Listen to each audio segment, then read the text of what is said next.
প্রত্যেক মানুষের কিছু ইচ্ছা থাকে। এমনই একটা ইচ্ছা ছিল মানিকদার, যে হবি ও সুলেখা চ্যানেলের মাধ্যমে ওনার বাগানটা তুলে ধরা হবে। সেই ইচ্ছা আজ 2 বছর থেকে কিন্তু হয়ে ওঠে না। এবার কিন্তু আমার ক্যামেরায় ধরা পড়ে গেল মানিকদার বাগান। নমস্কার বন্ধুরা, আমি সুলেখা আর তোমরা দেখছো হবি ও সুলেখা। আজকে মানিকদার বাগান দেখাবো। মানিকদা একজন শিক্ষক হয়েও সুন্দর সুন্দর ফুল করেছেন, সেটা তুলে ধরবো। কত সুন্দর ফুল বানিয়েছেন তিনি, কিভাবে করেছেন সব কিছুই উনি বলবেন। তো সাথে থাকো, দেখতে থাকো। নমস্কার, আমি মানিকচন্দ্র বিশ্বাস বলছি, মোড়াগাছা ধর্মদা থেকে, হবি অফ সুলেখা পক্ষ থেকে। আমার এই ছাদ বাগানে অনেক দিনের শখ। এই ছাদ বাগানে ফুলের চাষ করেছি। আমরা ফুলের চাষ করেছি চন্দ্রমল্লিকা। প্রথমে করতে গেলে চন্দ্রমল্লিকার কিচ্ছু প্রয়োজন নেই, শুধু গোবর সার আর খোল পচা জল, এই দুটোকে ব্যবহার করলে প্রতি বছর আপনারা ভালো চন্দ্রমল্লিকা পাবেন। হ্যাঁ, 1 সপ্তাহ অন্তর খোল পচা জল এবং গোবর সার দিয়ে লাগান। আর একটু অল্প করে আপনি যদি সার্ফ পাউডার সপ্তাহে 1 দিন ব্যবহার করেন, তাতেই চন্দ্রমল্লিকা ফুল খুব ভালো হবে। এছাড়া যদি নিম খোল পান, অল্প একটু মাটিতে মিশিয়ে নেবেন, আরও ভালো হবে। এছাড়া আর কোনো কিছু দরকার পড়ে না। আমার এই চন্দ্রমল্লিকা ফুল যথেষ্ট ভালো হয়েছে। আমি সুলেখা হবি অফ সুলেখা চ্যানেলের পক্ষ থেকে ঘোষণা করছি, আপনারা প্রত্যেকে ছাদ বাগানে এই চন্দ্রমল্লিকা চাষ করুন এবং আপনাদের ছাদ ফুলে আলো হয়ে উঠুক, এটাই আমার কাম্য। চন্দ্রমল্লিকা এমন একটা ফুল, দেখতে কিন্তু খুব সুন্দর, কিন্তু এই ফুলের যত্ন খুব কঠিন। দেখে মনে হয় সহজ, কিন্তু সত্যি খুব কঠিন। কারণ চন্দ্রমল্লিকা গাছ একবার কিনলে বারবার সেই গাছটাকে আমরা সেই গাছ থেকে চারা করে সুন্দর সুন্দর ফুল ফোটাতে পারি।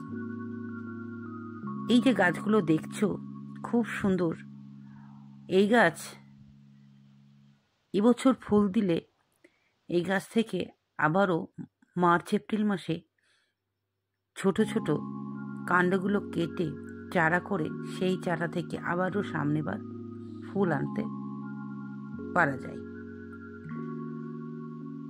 তবে অসীম ধৈর্যের দরকার। এই গাছে যখন চারা করা হয় তখন বৃষ্টির জল লাগলে চারাটা নষ্ট হয়ে যায়। একদমই বৃষ্টির জল খেতে চায় না। খুব সুন্দর সুন্দর কালার। মানিকদা ড্রাগন গাছ করেছেন, তার সাথে শীতের ফুল চন্দ্রমল্লিকাই করেছেন। একজন শিক্ষক, তিনি তো স্কুল টিচার, স্কুলের তো দায়িত্ব তার আছে, তার সাথে সাথে এই যে বাগান করার মানসিকতা, এটা ভীষণ ভালো। অনেকে অবসর টাইম একটু বন্ধু বান্ধবের সঙ্গে কাটায়, কিন্তু এখন দেখা যাচ্ছে বেশিরভাগ মানুষই গাছ নিয়ে থাকে। এটা যে কতটা আমাদের পক্ষে সুবিধা প্লাস পরিবেশকে কিছু দেওয়া হচ্ছে, সেটা যারা করে। আমি তো একজন শিক্ষিকা, আমি সব কিছু সামলেও কিন্তু বাগান করছি। এটাই বলার বিষয় যে সময় নষ্ট না করে সুন্দর সুন্দর ফুল ফল সবজি করুন। দর্শক বন্ধু, যে যে গাছটা ভালোবাসো সেই গাছটা নিয়েই এগিয়ে চলো। মানিকদার অনেক দিনের স্বাদ ছিল এই চ্যানেলের মাধ্যমে তার বাগান তুলে ধরা হবে, তাই আজকে একান্তই মানিকদার বাগানটা তুলে ধরছি। দর্শক বন্ধু, এখানে অনেক রকমের চন্দ্রমল্লিকা আছে। এগুলো সব জায়েন্ট চন্দ্রমল্লিকা।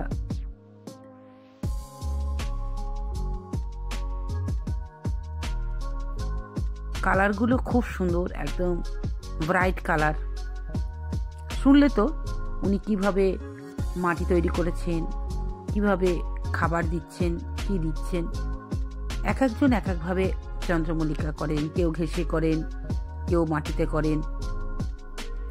উনি সম্পূর্ণই মাটিতে করেছিলেন এবার,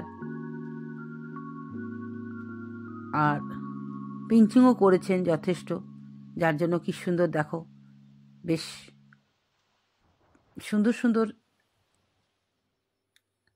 ফুল করতে পেরেছেন উনি।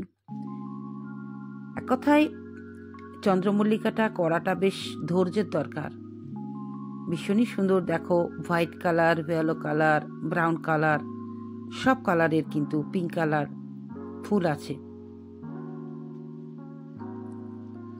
তবে চন্দ্রমল্লিকা এক একজন যারা প্রদর্শনীতে নিয়ে যান তাদের চন্দ্রমল্লিকাগুলো একটু আলাদা।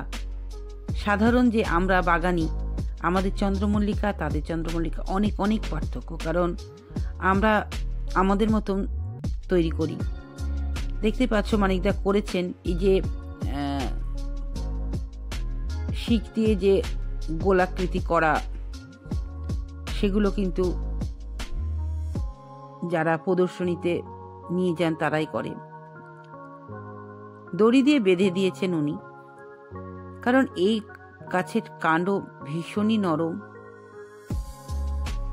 একটু এদিক থেকে ওদিক হলেই কিন্তু ভেঙে যায়।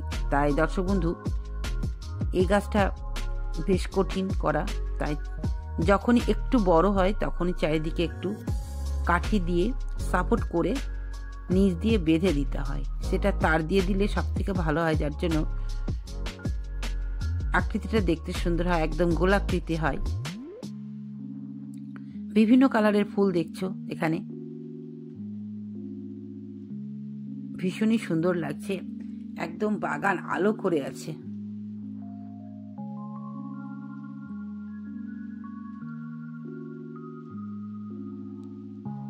চন্দ্রমল্লিকা গাছের যতক্ষণ কুড়ি আসবে তার আগে পর্যন্ত খাবার দিতে হয়।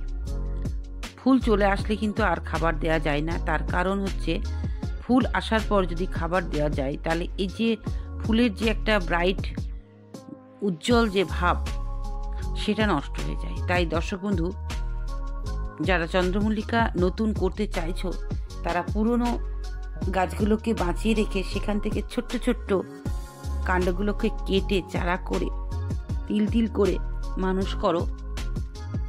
অনেকে কি করে, পুরনো গাছটাকে রেখে দেয়, সেখান থেকে কোনো কাণ্ড কাটে না, কিছু না, দেখতে ভীষণই বাজে লাগে। যারা বাগানি তারা জানি ব্যাপারটা, যে কিভাবে চারা তৈরি করতে হয়, কি খাবার দিতে হয় না দিতে হয়। তো যারা বাগান করবে ভাবছো, চন্দ্রমল্লিকা করবে আগামীবার, এভাবে তোমরা ছোট ছোট করে আগে চারা করে নাও। তারপরে দেখলে তো মানিকদা কি বললো, কি কি খাবার দিতে হবে না দিতে হবে, ঠিক ওইভাবেই করো, এগিয়ে চলো, খুব সুন্দর লাগবে। আজকের বাগানটা ওনার একান্ত ইচ্ছা ছিল আমার চ্যানেলের মাধ্যমে প্রকাশ করা, তাই করলাম। কেমন হয়েছে অবশ্যই বলবে। একজন টিচার, তিনি তার স্বাদ পূরণ করেছেন এবং তার স্বাদটাও আমি আমার চ্যানেলের মাধ্যমে প্রকাশ করলাম। ভীষণই সুন্দর হয়েছে বাগান। চন্দ্রমল্লিকার সাথে সাথে আমি তো প্রথমেই দেখিয়েছি তোমাদের, কিছু ড্রাগন গাছও করা হয়েছে। সবসময় উনি এই চ্যানেল দেখেই এগিয়ে যাচ্ছেন। এই চ্যানেলের প্রত্যেকটা আপডেট উনি দেখেন এবং নিজের বাগানে যে ড্রাগনগুলো আছে সেগুলো কিন্তু উনি অ্যাপ্লাই করেন, যার জন্য সুন্দর সুন্দর ড্রাগন ফল উনি হারভেস্ট করেন। উনি এক কথায় খুশি। এই অল্প স্বল্প ফুল দিয়ে, ড্রাগন দিয়েই কিন্তু তার বাগান এগিয়ে যাচ্ছে। আরও বাগান শ্রীবৃদ্ধি হোক, আমি আমার চ্যানেলের পক্ষ থেকে এটাই বলবো। মানিদা ভালো থাকুন, সুস্থ থাকুন, এইভাবে গাছেদের সঙ্গে আনন্দে দিন কাটান। আজকে দর্শক বন্ধু এইটুকুই, সকলে খুব ভালো থেকো। আবারও বলবো, নতুন বন্ধু থাকলে চ্যানেলটাকে সাবস্ক্রাইব করবে। আর এরকম যদি কারোর স্বাদ থাকে, আমার চ্যানেলের মাধ্যমে মানুষকে তার বাগান দেখার একটা সুযোগ যদি আমি করে দিতে পারি তাহলে আমারও ভালো লাগবে।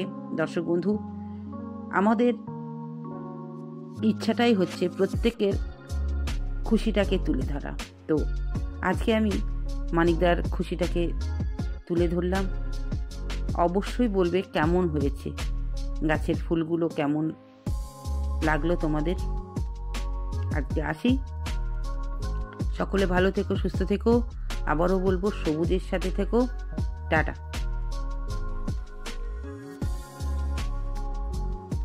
ভিডিওটা এতক্ষণ ধরে দেখার জন্য সকলকে অসংখ্য ধন্যবাদ।